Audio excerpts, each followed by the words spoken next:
Adam Nobel joins me. Adam, of course, is from Space Estate Agents. G'day, Adam. Thanks for your time. Good morning, Kevin. Thank you. I know that you represent a number of areas where prices are affordable, but just give us some tips on finding those affordable areas. How do we go about doing it, and where are they? Well, I think the best advice is to look at where you'd really like to live from a lifestyle point of view. I think it is important for capital growth to be near schools, ideally to have a train station in the same suburb or close by, walking to cafes. These are all things that have proven over time to give better capital growth than other areas. Obviously, we can't all afford to live exactly where we would like to, but my advice is to look at the next suburb over, because typically there is what we call capital growth spillover. So one suburb that's boomed or has high prices, the next suburb next to it tends to then have significant growth. If you can't afford that suburb, then keep looking to the next suburb over until you can find a suburb that you can afford that has the great infrastructure there, such as the schools, cafes, train station, etc. Well, Aussie Home Loans and CoreLogic RP Data released a report too that's named 13 suburbs within 20 kilometres of the city that have got median prices under 400,000. So that's great news for Brisbane. Let's have a look at a couple of those. Gales is one of them too, Adam. Yeah, that's right. And I mean, to find a home for 500k or under within 10 kilometres of the CBD is getting harder and harder, but there still are suburbs in Brisbane that have that. Yeah, I mean, it's the transportation now bringing you into the city, if that's where you work, is so much better as well. That Gales, I mentioned, the median there is 250,000, very affordable. Rockley is another one. These areas are certainly within striking distance. Tingalpa, Salisbury, these are all great areas. But as you go further out, as you're looking around Tingalpa, you're certainly going to be paying up towards that 500,000, but they're still very affordable, Adam. Yeah, that's right. And there's Mitchelton, Capera, Chermside West is a great suburb, Salisbury, Nathan, Rockley, as you've mentioned.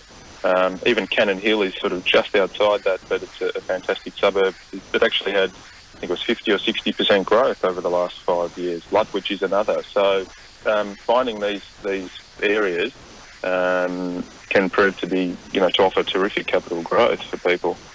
Let's have a look at another issue too, and that is building. I mean, it's all about supply and demand. That's what keeps prices either climbing or declining if you get an oversupply. But we seem in Brisbane, even though there have been reports about oversupply for quite a long time, we never seem to reach that stage where, like demand certainly presently is outstripping supply. And I talked earlier about the amount of interest that Brisbane's getting around Australia as an investment hotspot. But we are seeing a lot more buildings going up and a lot more being approved, Adam. Yeah, that's right. I mean, in the inner city, within sort of 2 kilometres of my office in South Brisbane, there's 31 development approvals for towers that have been approved. There's the Queen's Wharf project, which is going to be, I believe, about 2,500 units as well. And I think that we've just got to be careful, because there are some inner city markets now where units are starting to be a bit of an oversupply, and we've just got to be careful with that, I believe. Yeah, well, Queensland was named, along with Victoria, as having the biggest number of increases in residential building approvals, up 20% or 21% in Brisbane, and just slightly under that in Victoria. So you're right, I mean, on the horizon. But what's that old saying, build them and they'll come? Is that really all that true? To an extent, yes it is. And that's the thing, to say to developers, hey guys, in some of the inner city suburbs, you've got this 30% vacancy rates, and there's, towers where there's units that have been available for years and there's an oversupply. A lot of them won't really listen to that, because in the next suburb over, they're selling off the plan, pre-released, and then they build another one and they're all sold 100% pre-released. Yeah. So it's a hard one to get the balance right, I think. Well, we're just in the winter break. Of course, we're headed towards one of the peak selling times of the year, around September. As we head toward that, I know there's a lot more stock coming in now. Now's the time. If you're a seller, if you want to sell in September, you should be thinking about getting your house ready, talking to the agent, and moving on. But in your particular business, I know that you're quite busy right now, Adam.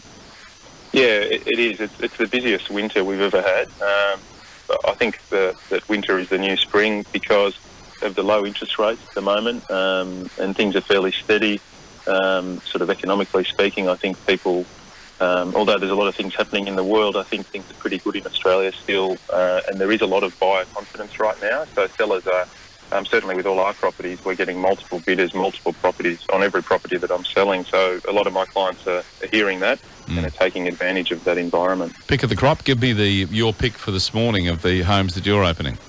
Okay, well, I've got one that probably is in that 500k or under, which is within 10 kilometres of the city, and that's 20 Lancelot Street in Tennyson. Yep. I'm going to be opening that at 2:30 till 3 o'clock today, and I believe that one will be sold today as well. It's because of those reasons that we've talked about today. Purely affordability, yeah. Yeah, exactly. And I have another one which is, it's in a higher price bracket, but it also is affordable for that price bracket. It's in the mid to high 600,000. It's unit 205 at 36 McDonald Street in Kangaroo Point.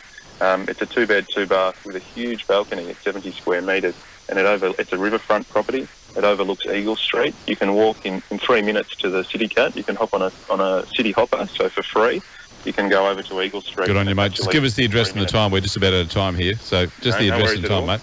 So that one's open today from 11:45 to 12:15, and that's 205/36 McDonald Street in Kangaroo Point. Good on you, Adam Nobel from Space Property. Thanks, mate, and we'll talk to you again soon. Thank you very much. Yeah.